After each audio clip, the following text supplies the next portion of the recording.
Olá, amigos. Estamos iniciando mais um programa Esclarecimentos Oportunos. Conosco, como sempre, Milton Felipe. Tá bom, Milton? Estou bem. Estamos prontos aqui para o nosso trabalho e aproveito para saudar a todos os ouvintes e também os espectadores, desejando-lhes que os espíritos bondosos nos ajudem sempre. Ô, senhor Milton Felipe, vamos hoje aqui atender a mais uma solicitação. Lembrando aqui aos nossos amigos que nós recebemos e-mail pelo site espiritismoagora.com.br, que tem lá o curso Espiritismo Agora, a primeira série, né, que é a parte básica do estudo da doutrina espírita, e também pelo site kardec.tv. Então, se você tiver alguma dúvida, alguma colocação, alguma pergunta, inclusive sobre este tema ou os temas anteriores que nós já abordamos, tanto por um site quanto por outro, vocês podem nos encaminhar, que nós, sempre que possível, vamos incluir aqui na pauta dos nossos programas. Certo, seu Milton? Certo, e queremos aproveitar para agradecer o grande número de cartas, e-mails, né, que nós temos recebido, fazendo sugestões, depoimentos, perguntas, análise crítica, é sempre muito bom. E também foi bom que você lembrou, porque nem sempre a gente pode atender a todos, né, Milton? Com certeza. Nós vamos aqui selecionando aqueles itens que têm uma quantidade maior de perguntas e procuramos aqui adequar aos nossos programas. Então, esta pergunta, Milton, é bastante interessante como as demais. O que acontece com o espírito de cujo corpo é retirado um órgão para transplante? Ele sente alguma coisa? Bom, esse estudo está dentro da nossa área, que é a área da doutrina espírita, envolvido, claro, pela ordem das ciências, aquilo que nós não sabemos, porque cientificamente não existe uma capacidade sempre completa, mas o recurso espírita nós podemos passar. Evidentemente, fazendo uma sugestão de que aproveitem dessa nossa motivação aqui. O nosso programa ele tem um tempo disponível, e esse tempo às vezes não é suficiente para discussão de uma matéria tão profunda que nem essa. Mas vamos começar. Então, olha, o início que eu gostaria de oferecer como contribuição é lembrar que nós vamos tratar da reencarnação primeiro. E para citar isso, temos que dizer que o espírito, quando ele está naquela fase de ajuste para a sua encarnação nova, a doutrina espírita diz que o espírito, usando do seu pensamento, ele vai ligar o seu perispírito, que é o seu corpo fluídico, ao novo corpo físico que vai nascer. Então, logo após ocorre aí o primeiro estágio da união, o espírito começa a fazer um casamento, digamos assim, do seu perispírito, molécula por molécula, com o novo corpo físico que vai começar o processo da gestação. E o espírito, então, é que molda o corpo físico? O espírito, através do seu pensamento, porque ele tem já o perfil idealizado do seu novo corpo físico, e mais detalhes que nem é o caso aqui salientarmos, porque não corresponde inteiramente com a ordem da pergunta. Mas esse é o primeiro ponto. Então, a união, a ligação fluídica é realizada através da união molecular, porque o perispírito também é um tipo de matéria, só que é uma matéria diferente do corpo físico. Ele é composto de fluidos, mas por ser matéria tem uma composição atômica, e tendo uma composição atômica tem aí essa rede molecular que existe. Então o espírito, ele une cada molécula do seu perispírito a cada molécula do seu corpo físico. Agora também uma notícia interessante.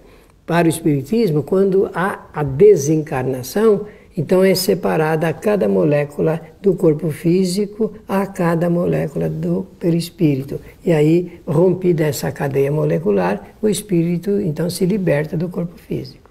Interessante. Na ordem inversa. Então esse é o primeiro ponto que nós temos que considerar.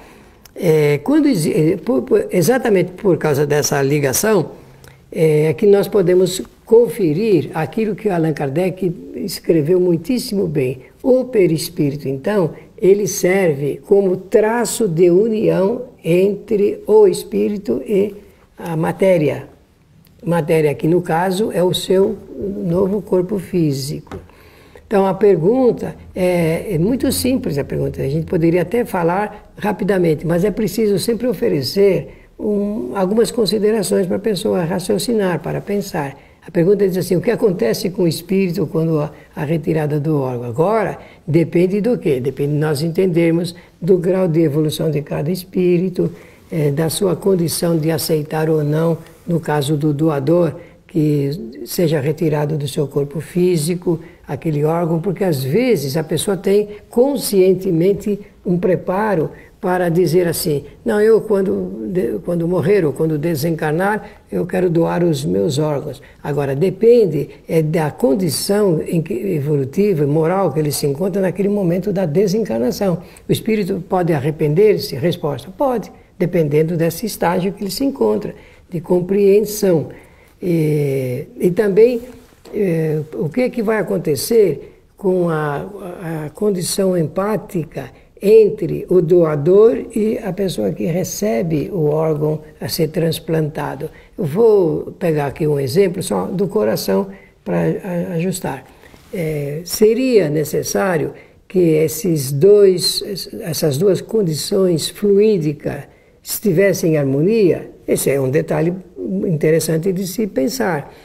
E também depende se o espírito de cujo corpo foi retirado o órgão, o coração, se ele realmente, em que estado está naquele momento. Ele pode ficar zangado, digamos assim? Pode, depende sempre dessas condições. É por isso que existe um grande número de incompatibilidades entre o doador e a pessoa que recebe o órgão doado. Então, todo um clima, digamos, espiritual deve ser examinado dentro desse aspecto da pergunta. Mas e você está falando do doador como sendo um espírito ainda encarnado ou em vias de desencarnação? É boa essa pergunta. Então, eu vejo na antecedência aquela pessoa que quer doar, quando ela desencarnar, vejo a retirada do órgão quando já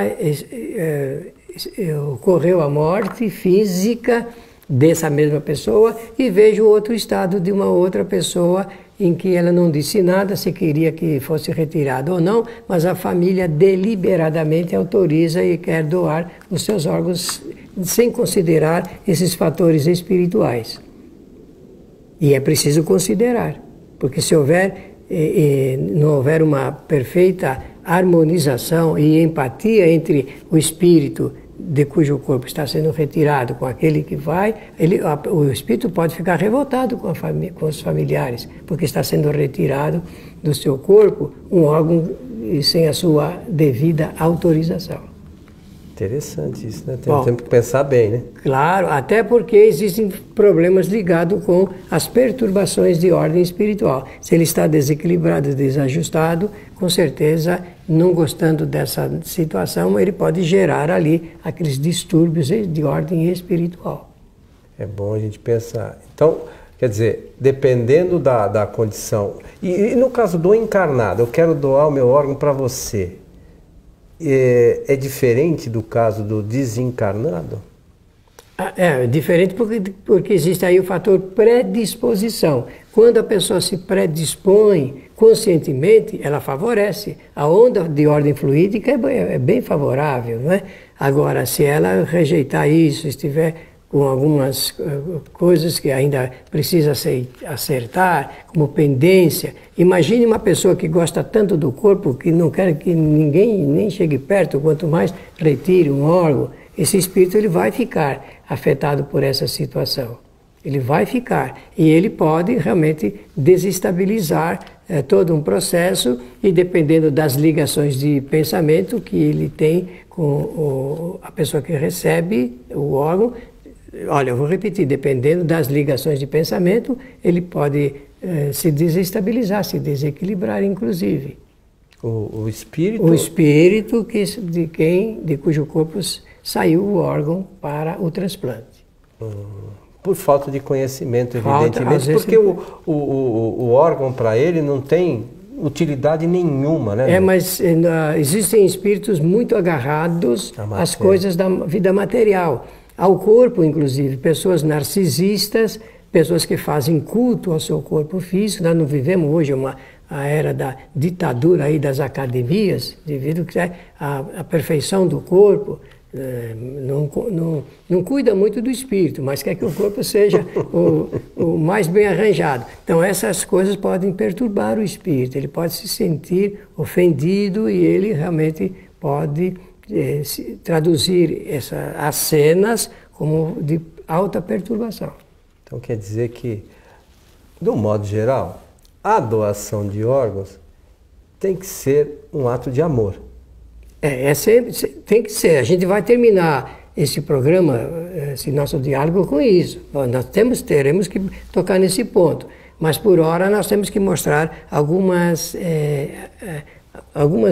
dificuldades. Então, do ponto de vista do conhecimento espírita, Coelho, entra aqui no mérito dessa questão fluidos, o princípio vital ou fluido vital, que é o que anima a nossa vida enquanto encarnado, o perispírito, que é o corpo fluídico do espírito, e também entender da mecânica da reencarnação. Então esses assuntos são examinados no conteúdo dessa matéria ligada com os transplantes, né? Quanto o que eu estou tendo aqui na minha mão, é um material produzido em 1990, quando estava em efervescência esse assunto dos chamados transplantes do coração, por aqueles médicos famosíssimos no mundo inteiro que ofereceram essa contribuição para a humanidade. Do ponto de vista espírita, é necessário que haja quase que um perfeito funcionamento dos fluidos de quem doa e de quem vai receber. Olha que interessante. A ciência busca a compatibilidade dos órgãos da pessoa, se são compatíveis, de diversos itens, não é isso? Que a gente sabe, conforme eu sempre digo aqui, eu não sou cientista, mas a gente lê e sabe que a ciência busca essa compatibilidade. Agora, como eu sou espírita, também sei que deve existir a compatibilidade de ordem fluídica e, nesse caso, pela condição de evolução, você disse isso logo no início, dos dois agentes envolvidos. Bom, então, aqui eu salientei, eu escrevi, Coelho, supondo-se que esse órgão já esteja perdendo a vitalidade, é importante indagar se o receptor, isto é, a pessoa que vai recebê-lo, conseguirá transferir-lhe o fluido vital para o seu melhor funcionamento. Reanimar o órgão. Olha que coisa interessante. Por quê? Porque a pessoa pode precisar e querer, mas ela dispõe de possibilidade de criar essa compatibilização fluídica. Esse também é um detalhe que não pode ser deixado passar. Precisamos sim. Uhum.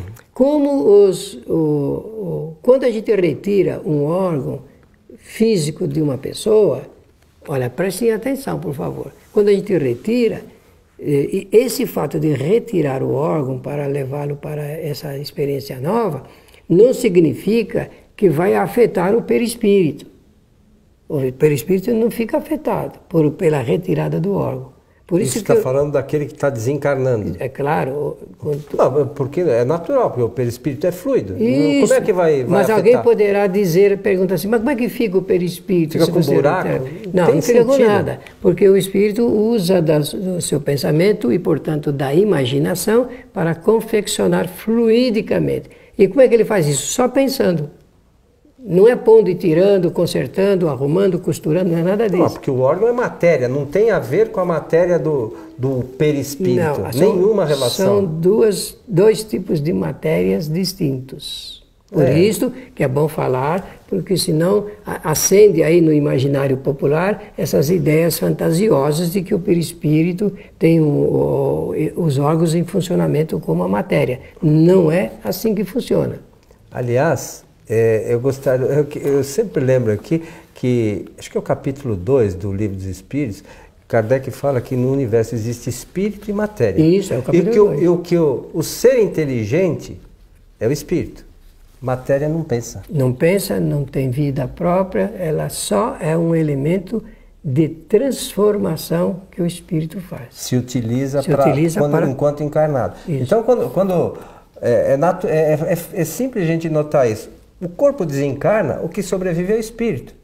Se tivesse inteligência na matéria, no cérebro, como alguns imaginam, o espírito ficaria burro? Ele não poderia lembrar-se das suas experiências. Né? É só lembrar disso. A matéria fica lá e morre. E o espírito continua, como Kardec mesmo diz, exatamente igual quando estava encarnado. Ele continua a sua evolução dali. Olha, essa é a tese espírita. É assim que o espiritismo apresenta essa situação. O restante fica por conta das fantasias criadas dentro da literatura.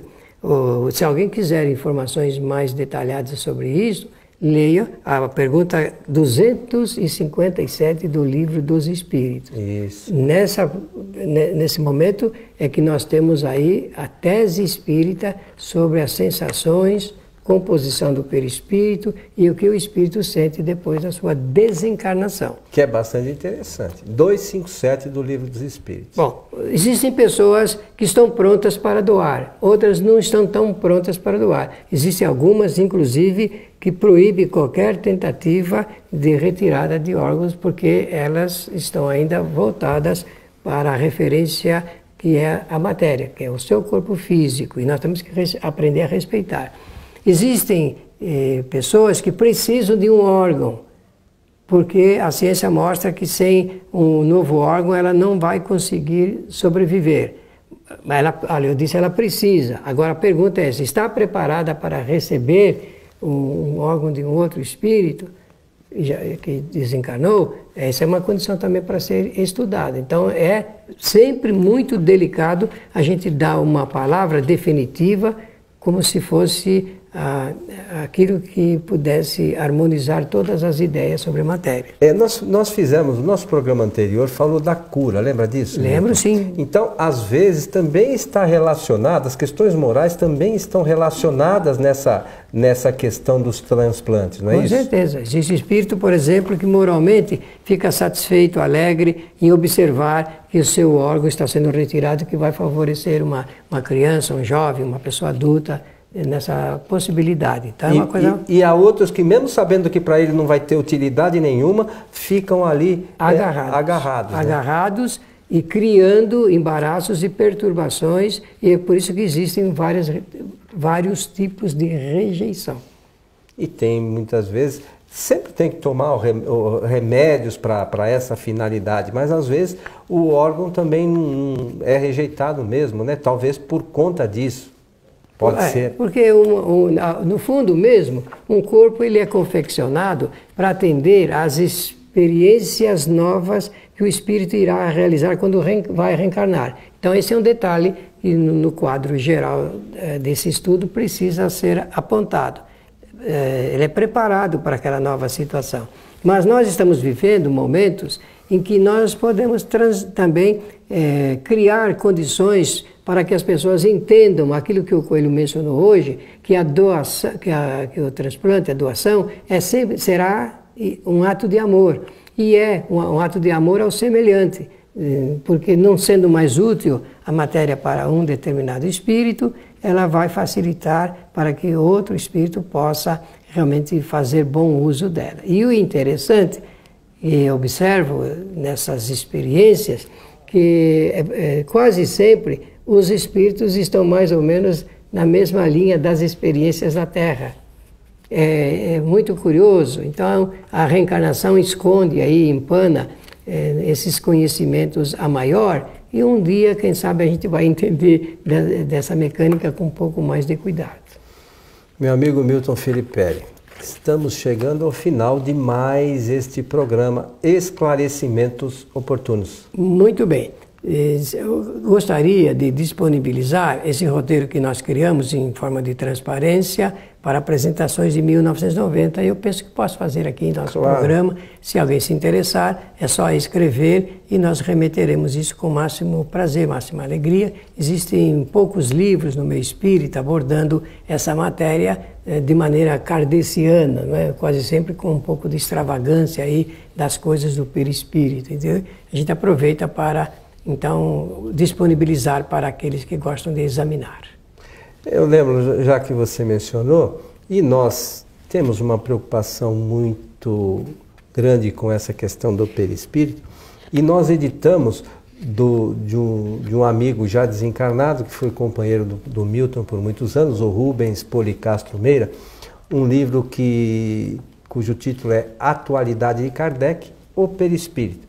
Para quem quer estudar realmente, você espírita, que quer entender realmente como é que funciona o perispírito, esse livro é extremamente importante e vai trazer um conhecimento doutrinário, certo? Ele é inédito do ponto de vista das informações doutrinárias. Embora seja editado, eu acho que a primeira vez foi em 1986, se não me falha. Foi em 86. 1986, e é inédito. Então, é que a gente, às vezes, não busca um conhecimento mais detalhado sobre essa questão do perispírito. Então, aquele que quiser conhecer, pode fazer a solicitação pelos nossos e-mails, ou no site kardec.tv, ou no site espiritismoagora.com.br. A você que esteve conosco, o nosso abraço e esperamos você em nosso próximo programa. Até lá!